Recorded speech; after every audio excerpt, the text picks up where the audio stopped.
Dungeons & Dragons is a tabletop role-playing game that has been around for nearly 5 decades, having been created in 1974. It allows people to get together to create worlds, adventures, and friendships while playing it. The latest edition is Dungeons & Dragons 5th Edition, or D&D 5e. In this edition, as well as others, there are several classes you can play as, each with a plethora of abilities to strengthen them. With each class, assumptions have been made about each one, both good and bad. In this series, I'll be going over each class in the 5th edition Player's Handbook to discuss the class and some positive characteristics about each one. So, today we're on Clerics. I just brought up a PDF of the Player's Handbook, and I had to zoom in a bit in order to actually read it well. So we're going over Clerics. Clerics are healers and warriors. They use their deity to get divine magic, to get their powers from, to heal, to attack. The majority of their power comes from their deity. You know, divine magic, as the name suggests, is the power of the gods flowing from them into the world.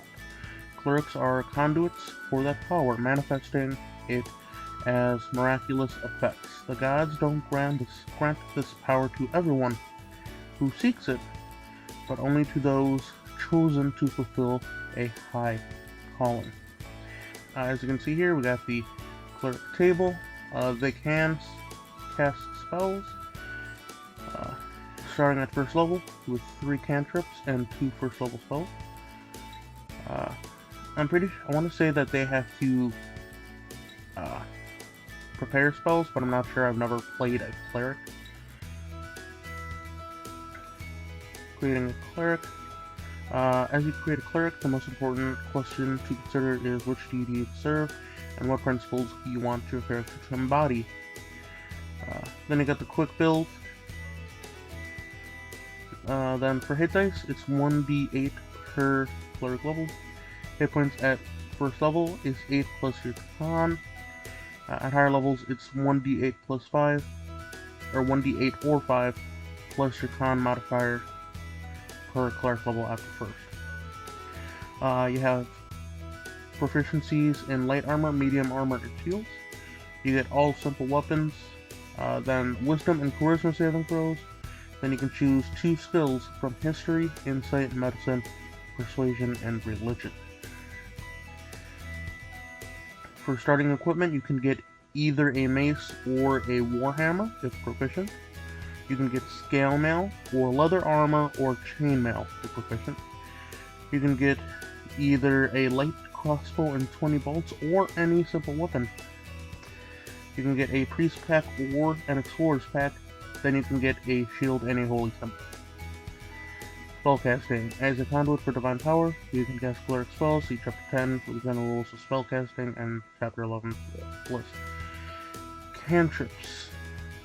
At first level, you know 3 cantrips of your choice from the cleric spell list. You learn additional cleric cantrips of your choice at higher levels as shown on the cantrips known column of cleric table. Then preparing and casting spells. The cleric table shows how many spell slots you have to cast spells of first level and higher. To cast one of these spells, you must expend the spell slot to use it. Then you regain all expended spell slots when you finish a long rest. You have to prepare your cleric spells that are available for you to cast, choosing from the cleric spell list. When you do so, choose a number of cleric spells equal to your wisdom modifier plus your cleric level. Right, so it seems like wisdom is one of the more important stats for cleric. Then your spellcasting ability.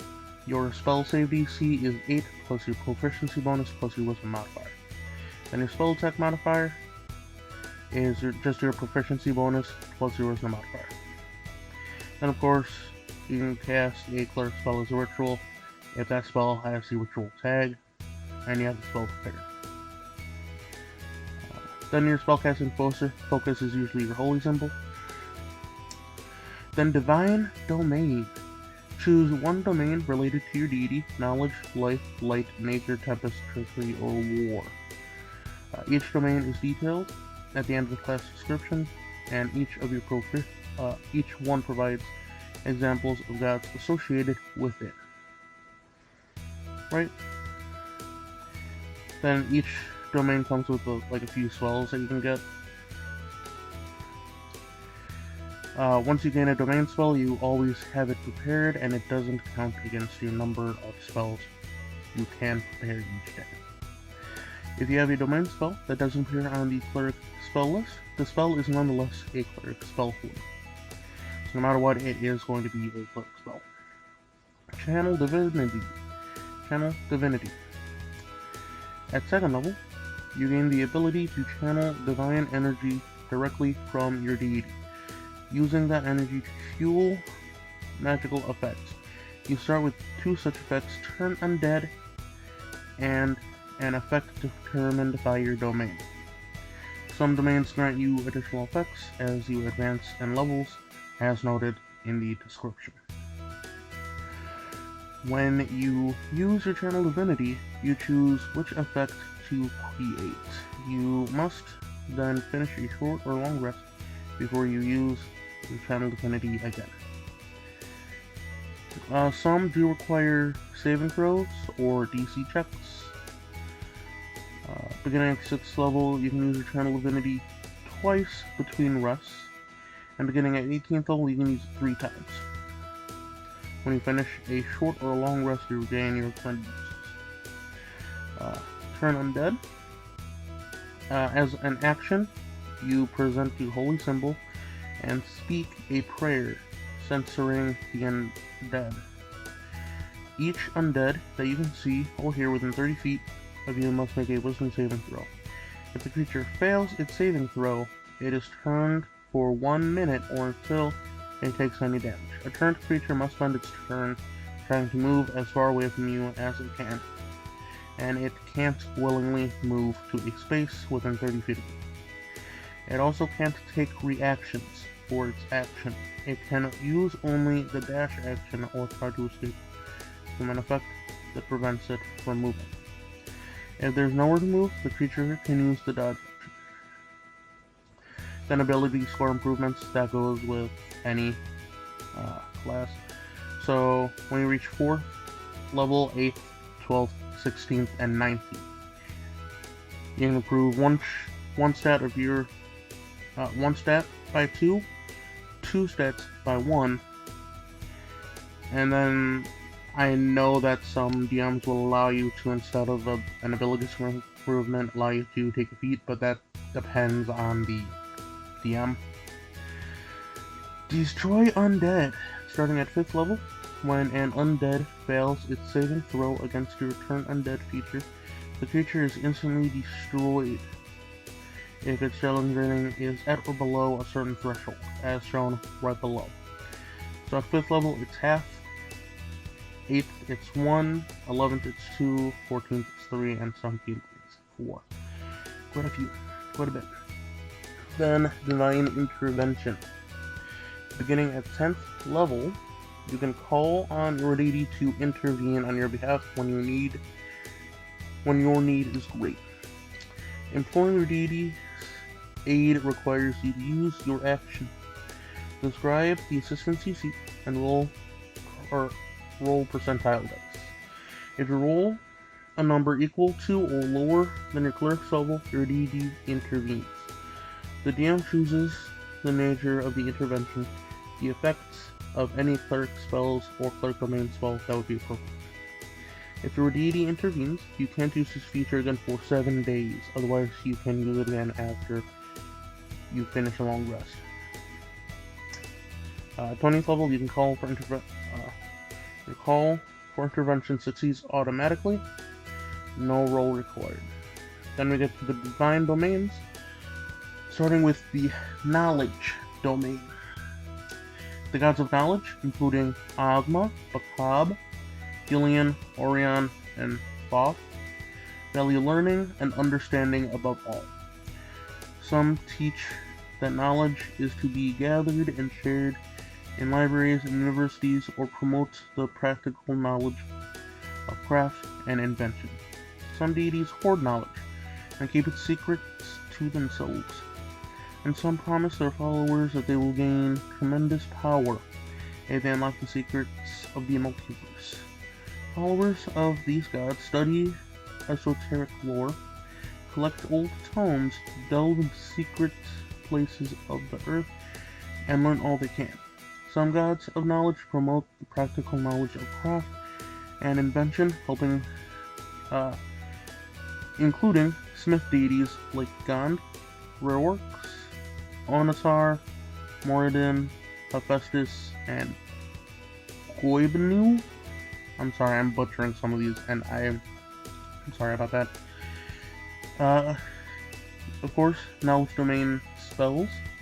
At first level, you get Command and Identify. At third level, you get Augury and Suggestion. At fifth, you get Non-Detection and Speak with Dead. At seventh, Arcane Eye and Confusion. And at ninth, Legend Lore and Scrying. Pretty interesting, if you ask me. I think it's pretty cool. Then, Blessings of Knowledge. At first level, you learn 2 languages of your choice. You also become proficient in your choice of 2 of the following skills: Arcana, History, Nature, or Religion. Your proficiency bonus is double for any ability check you make that uses either of those skills. So that's pretty cool. You learn 2 languages and you become more proficient in 2 skills where your proficiency is doubled for them. So that's pretty neat. Channel Divinity, Knowledge of the Ages. Starting at 2nd level, you can use your Channel Divinity to tap into the Divine Well of Knowledge. As an action, you choose one skill or tool. For 10 minutes, you have proficiency with the chosen skill or tool. Okay. So it kind of gives you a little aid if you need to do something. Then Channel Divinity, Read Thoughts. At 6th level, you can use your Channel Divinity to read a creature's thoughts. You can then use your access to the creature's mind to command it. As an action, choose one creature that you can see within 60 feet of you. The creature must make a Wisdom saving throw. If the creature succeeds on the saving throw, you can't use the creature again until you finish a long rest. If the creature fails its save, you can read its surface thoughts, those foremost in its mind, reflecting its current emotions and what it's thinking about. When it is within 60 feet of you, the effect lasts for 1 minute. During that time, you can use your action to end this effect and cast the Suggestion spell on the creature without expending a spell slot. The target automatically fails its saving throw against the spell. So that's pretty cool. Pretty much you can read its surface level thoughts. I think this is cool out of battle, like out of combat, where if you're trying to get information, you can use this. And if you don't see it within a minute, if they fail, you can suggest them to do something. So I think it's pretty cool. Then Potent Spellcasting. Starting at 8th level, you add your Wisdom modifier to the damage you deal with any Cleric cantrip. Okay, kind of a small buff to Cleric cantrips. Then Visions of the Past. Starting at 17th level, you can call up visions of the past that relate to an object you hold or your immediate surroundings. You spend at least 1 minute in meditation and prayer, then receive dreamlike shadowy glimpses of recent events. You can meditate in this way for a number of minutes equal to your Wisdom score, and must maintain concentration during that time as if you were casting a spell. Once you use this feature, you have to finish a short or long rest to do it. Object reading. Holding an object as you meditate, you can see visions of the object's previous owner. After meditating for 1 minute, you learn how the owner acquired and lost the object. as well as the most recent significant event involving the object and that owner. If the object was owned by another creature in the recent past within a number of days equal to your wisdom score, you can spend 1 additional minute for each owner to learn the same information about the creature. Then area reading. As you meditate, you see visions of recent events in your immediate vicinity, a room, street, tunnel, clearing, or the like, up to a 50-foot cube, going back a number of days equal to your wisdom score. For each minute you meditate, you learn about one significant event, beginning with the most recent. Significant events typically involve powerful emotions such as battles and betrayals, marriages and murders, births and funerals. However, they might also include more mundane events that are nevertheless important in your current situation. So this is really cool for finding out information that you need, especially if you're trying to find the location of someone, or if you need to find out if someone's alive. I think that's pretty cool. Next up, we got the Life Domain. I'm going to skip reading a lot of this. A few of these gods include Shantae, Arawe, and Demeter. Sun gods such as Lathander, Pelor, and Rakti. Healing endurance like Elmater, Mishakal, Apollo, and Diansect. And homing humidity such as Hestia, Hathor, and Bolre. Then you get these spells right here. Bless and Cure Wounds at first. Lesser Restoration and Spiritual Weapon at third. Beacon of Hope and Revivify at fifth. Death Ward and Guardian of Faith at 7th, and Mass Cure Wounds and Raised Head at 9th. You get bonus proficiency at first levels with heavy armor. Disciple of Life, also starting at first level. Your healing spells are more effective whenever you use a spell slot of first level or higher to restore hit points to a creature. The creature regains an additional hit points equal to 2 plus the spell's level. Okay, that's pretty cool. Then Channel Divinity, Preserve Life. Starting at second level, you can use your Channel Divinity to heal the badly injured. As an action, you present your holy symbol and evoke healing energy that can restore a number of hit points equal to 5 times your cleric level. Choose any creature within 30 feet of you and divide those points among them. This feature can restore a creature to no more than half of its hit point maximum. You can't use this feature on an undead or construct. Okay, so just as an action. That's pretty cool. Blessed Healer. Beginning at 6th level, the healing spells you cast on others heal you as well. When you cast a spell of first level or higher that restores hit points to a creature other than you regain hit points equal to 2 plus the spell level. Okay, so obviously this one, as the name might suggest, it's all about healing and making sure everyone stays alive. Then Divine Strike. At 8th level, you gain the ability to infuse your weapon strikes with divine energy. Once on each of your turns, when you hit a creature with a weapon attack, you can cause the attack to deal an extra 1d8 radiant damage to the target. When you reach 14th level, the extra damage increases to 2d8. Okay. So it's just a little bit of extra damage when you hit someone with a weapon. Then Supreme Healing, starting at 17th level. When you would normally roll 1 or more dice to restore hit points with a spell, you instead use the highest number possible for each dice. For example, instead of rolling 2d6 hit points to a creature, you restore 12. That is insane. That is amazing for healing.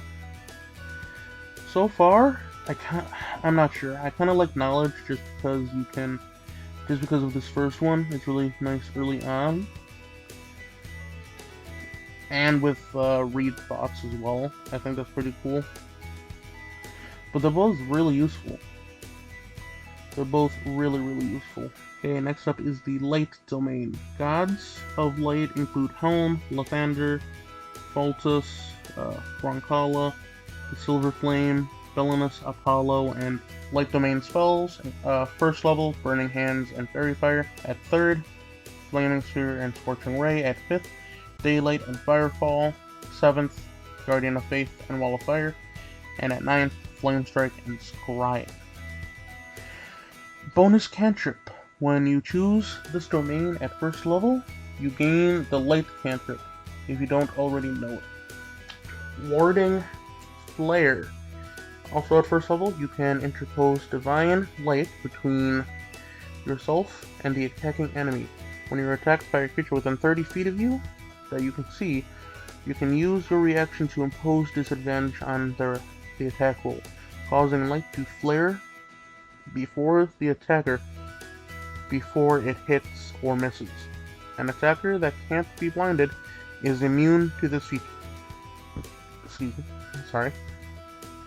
An attacker that can't be blinded is immune to this feature. You can use this feature a number of times equal to your Wisdom modifier, a minimum of once. You regain all expended uses when you finish a long rest. Okay. So something to kind of protect you a little bit in a battle. It's not going to work every time, but it's a little bit of extra defense. Then Channel Divinity, Radiance of the Dawn. Starting at second level, you can use your Channel Divinity to harness sunlight, banishing darkness and dealing radiant damage to your foes.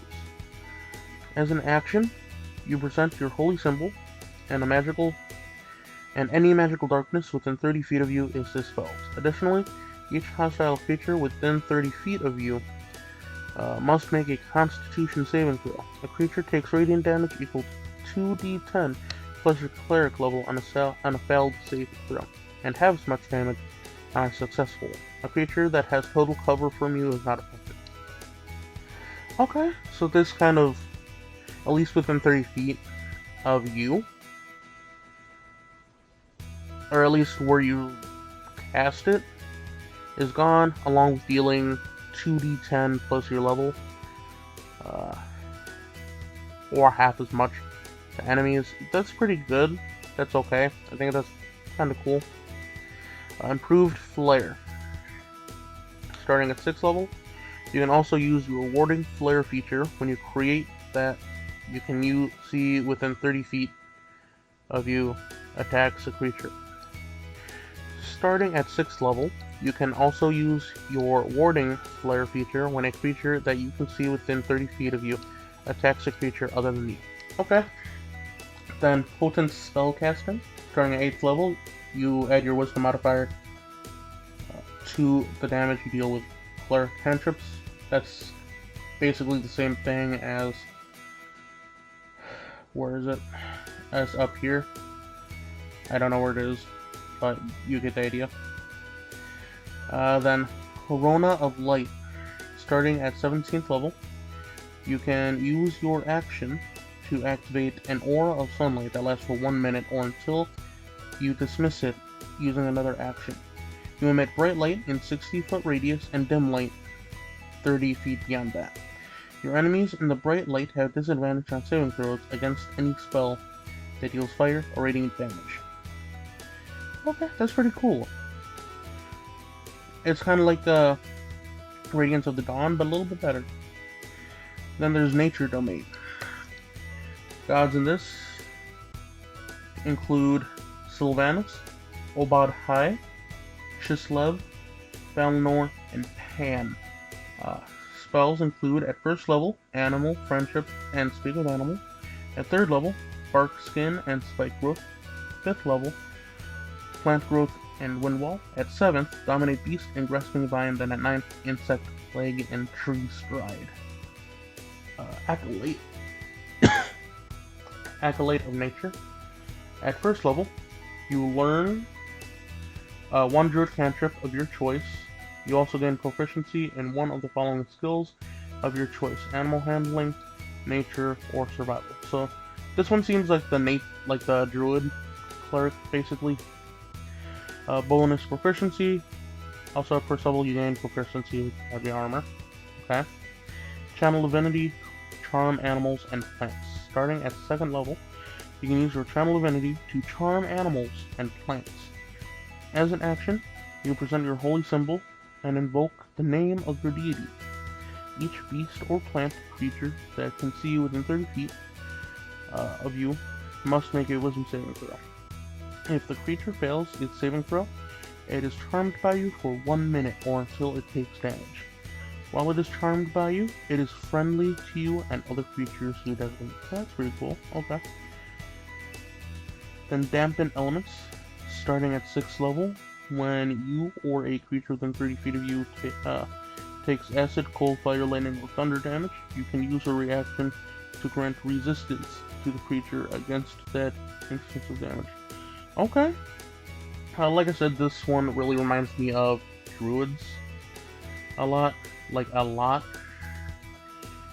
And so far, it's pretty cool. Like, you get druid cantrip, and you gain some proficiencies. You can charm animals and plants. You can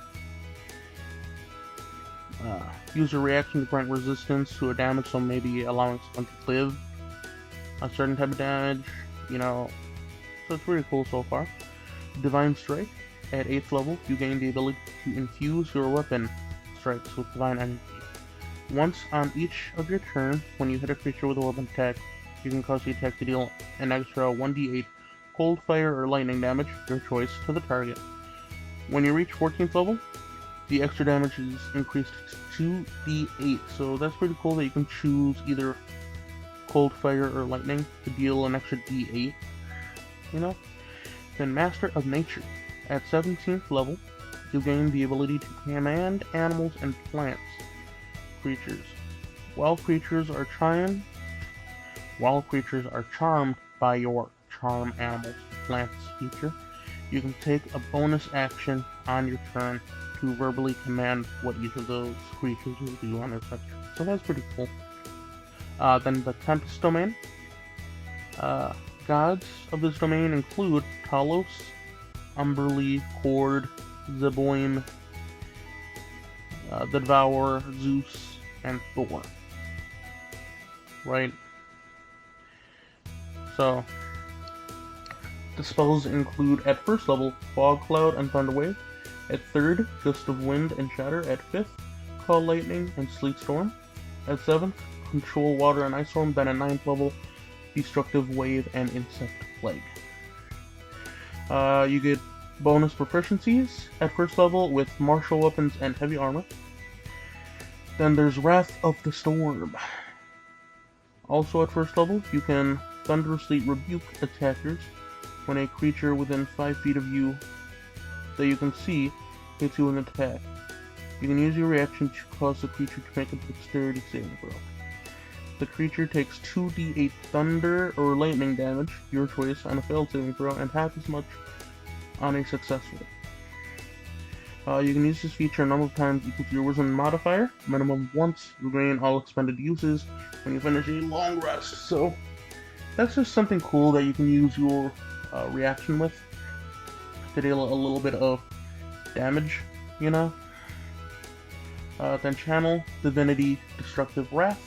Starting at 2nd level, you can use your Channel Divinity to wield the power of the storm with unchecked ferocity. When you roll lightning or thunder damage, you can use your Channel Divinity to deal maximum damage instead of 1. Okay. So this mixed with the Wrath of the Storm. Okay. Because with Wrath of the Storm, you can use your action to do the 2d8, then you can use this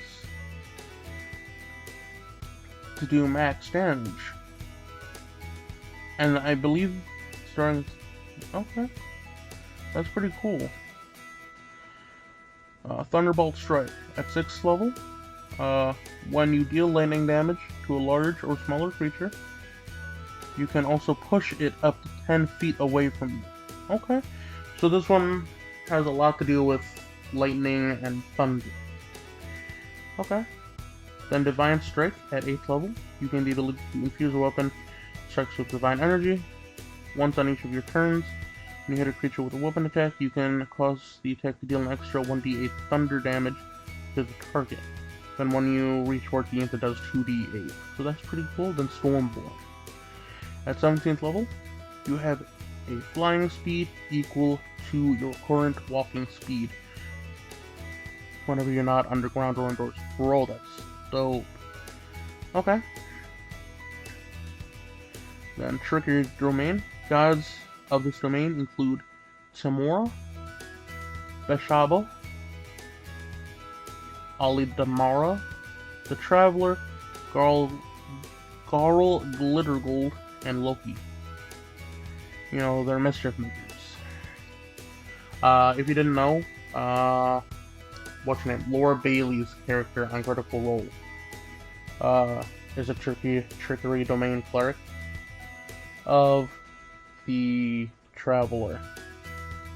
I can't think of a character's name right now, I apologize for that, but it's pretty cool. Then Trickery Domain spells, 1st level, Charm Person and Disguise Self at 3rd, Mirror Image and Pass Without a Trace. 5th, Blink and Dispel Magic. At 7th, Dimension Door and Polymorph. Then at 9th level, Dominate Person and Modify Memory. This one seems like it would be a lot of fun. Starting when you choose this domain, you can use your action to touch a willing creature other than yourself to give it advantage on Dexterity Stealth checks. This blessing lasts for 1 hour or until you use this feature again. Excuse me. That's pretty cool. It's advantage on stealth checks. You know, when you're trying to sneak somewhere. Channel Divinity invoked Duplicity. Invoke Duplicity.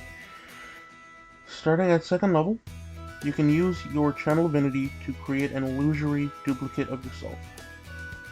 1 second. Okay. Starting at 2nd level, you can use your Channel Divinity to create an illusory duplicate of yourself. As an action, you create a perfect illusion of yourself that lasts for 1 minute or until you lose your concentration, as if you were concentrating on the spell. The illusion appears in an unoccupied space that you can see within 30 feet of you. As bonus action, on your turn, you can move the illusion up to 30 feet to a space you can see, but it must remain within 120 feet of you.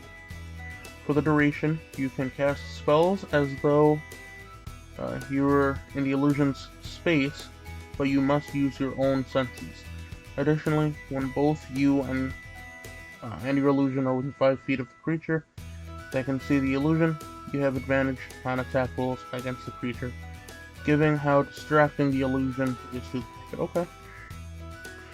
So more so about just tricking an opponent, trying to get that opponent away from you so you can escape. Channel Divinity Cloak of Shadows.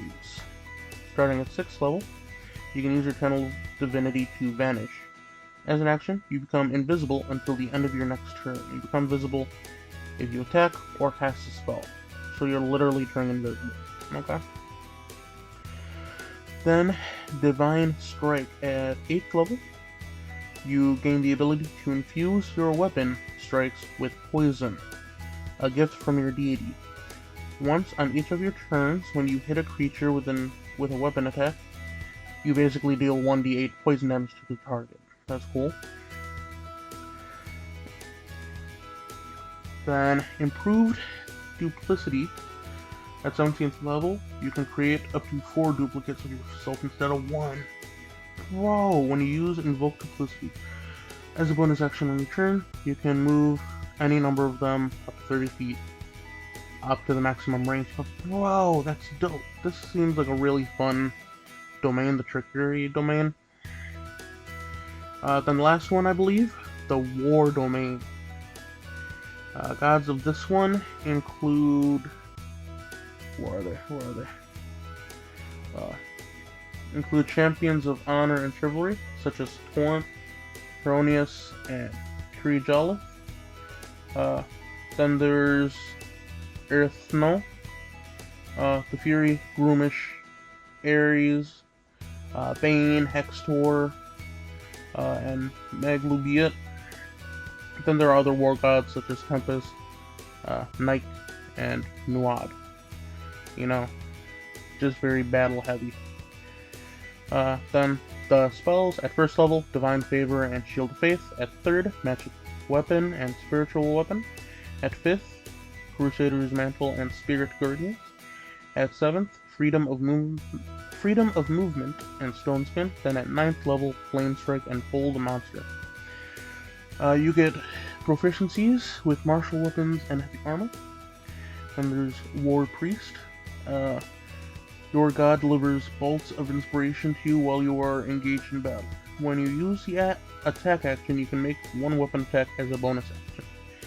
You can use this feature a number of times equal to your wisdom modifier, minimum of once, and you regain any expended uses, or all expended uses after a long rest. So basically, when you use it, you can make an extra attack as a bonus action.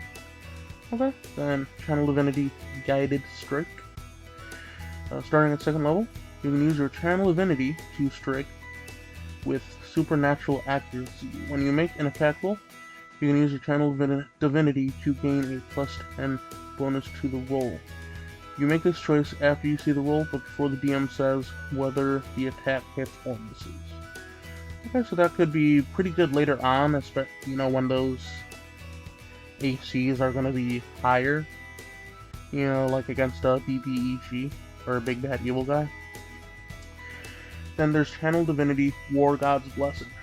At 6th level, when a creature within 30 feet of you makes an attack roll, you can use your reaction to grant that creature a plus 10 bonus to roll using Channel Divinity.